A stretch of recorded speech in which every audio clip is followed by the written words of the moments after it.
पीके की dark reality क्या है, मंजुलिका और आदित्य क्या छुपा रहे हैं, हर सुपरनेचुरल एक्टिविटी के आसपास जना कैसे पहुंच जाता है और जीवन और रावण का डार्क सीक्रेट क्या है, जानते हैं। चलो।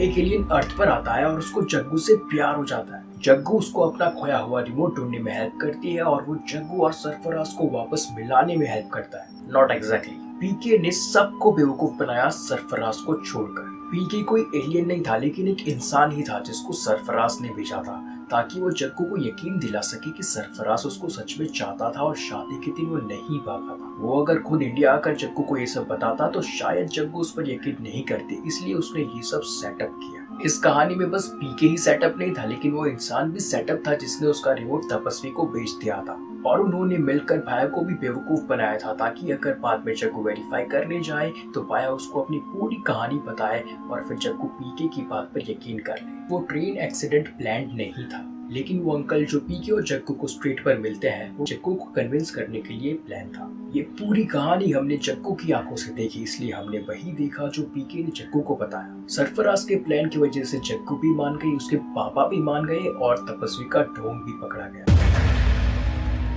सिद्धार्थ अपने साइकाइट्रिस्ट दोस्त आदित्य को बुलाता है ताकि वो राधा को ठीक कर सके, लेकिन बाद में पता लगता है कि अवनी ही पूरे महल में मंजुलिका बनकर घूम रही है। तो आदित्य और बाकी सारे लोग मिलकर एक नाटक करते हैं जिससे कि बाद में अवनी ठीक हो जाती है। ये सब एक नाटक तो था, लेकिन अवनी को ठीक करने के लिए ही नहीं। अवनी तो बिल्कुल ठीक थी, बल्कि अवनी तो इस नाटक का हिस्सा थी। ये नाटक गिरजा को ठीक करने के लिए किया गया था, जो बचपन में एक बार तीसरी मंजिल पर अकेले चली गई थी, तो डर के कारण वो मेंटली डिस्टर्ब हो गई थी और उसकी ये मेंटल कंडीशन बचपन से बड़े होने तक वैसे ही रही। आदित्य ने ये सब प्लान किया था कि गिरजा की कंडीशन जो बचपन में एक हादसे की वजह से खराब हो गई थी, वो दूसरे हादसे को देखकर वापस ठीक भी हो जाए। जना याद है? विक्की और बिट्टू का दोस्त जो चंदेरी में रहता है, जहाँ स्त्री भी रहती है, और एक भेड़िया में बदल जाने वाले भास्कर का कजिन। जना के पास सुपरनेचुरल बीइंग्स को कंट्रोल करने की पावर है। वो नेचुरली सुपरनेचुरल बीइंग्स की तरफ अट्रैक्ट हो जाता है और उनको भी अननोइंगली अपनी तरफ अट्रैक्ट कर लेता है। इस कारण जब वो चंदेरी में था तो स्त्री उसको ले गई थी और बाद में जब स्त्री ने उसको छोड़ भी दिया तो फिर स्त्री ने उसको पोसेस कर लिया। फिर जब बाद में उसका cousin Bhaskar road building project के लिए अरुणाचल प्रदेश के एक टाउन में जाता है तो जना वहाँ भी उसके साथ जाता है, और जब भास्कर भेड़िया में बदल जाता है तो वो जना को नहीं खाता, वो जोमिन को खाने वाला होता है। जना के पास सुपरनेचुरल बीइंग से इंटरेक्ट करने की और उनको कंट्रोल करने की पावर्स है, लेकिन वो अभी तक उसको रियलाइज नहीं हुआ। रावण और जीवन एक गेम से बाहर निकलते हैं जहां रावण का मिशन होता है प्रतीक को खत्म करना और जीवन का मिशन होता है रावण को टर्मिनेट करना और प्रतीक को बचाना। आखिर में जीवन रावण को हराकर उसको टर्मिनेट कर देता है और प्रतीक बच जाता है। ये सब एक नाटक था जो जीवन ने किया था। जीवन इविल है।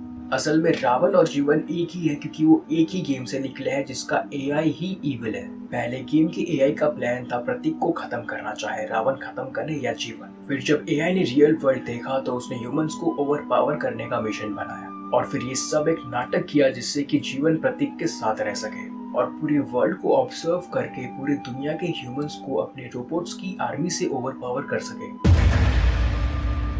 तो बहुत सालों बाद तीनों दोस्त एक ट्रिप पर जाते हैं जिससे कि वो और करीब आ जाते हैं। कबीर को इस ट्रिप पर रियलाइज होता है कि वो नताशा से शादी नहीं करना चाहता और इसीलिए वो शादी के लिए मना कर देता है। Happy ending, right? देखो हैप्पी एंडिंग है, लेकिन शादी कबीर ने तोड़ी नहीं थी, उससे तुड़वाई गई थी। और ये शादी इमरान और अर्जुन ने नहीं बल्कि नताशा ने तुड़वाई थी, वो भी इनडायरेक्टली।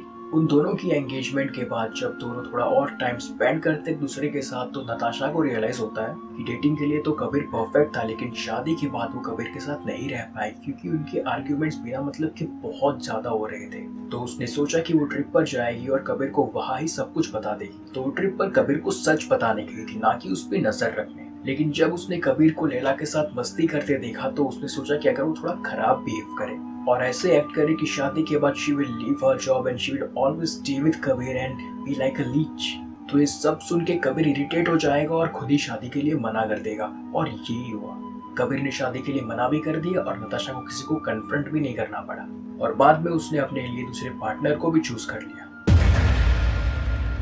समर और मीरा का रिलेशनशिप लंदन में एंड हो जाता है क्योंकि समर का एक्सीडेंट होने पर मीरा गॉड से एक विश मांगती है कि अगर समर बच जाए तो she would and the relationship. 10 साल बाद समर इंडियन आर्मी में एक मेजर बन जाता है और बॉम्ब्स को बिना सेफ्टी गियर पहने डिफ्यूज करता है क्योंकि वो गॉड को चैलेंज करना चाहता है।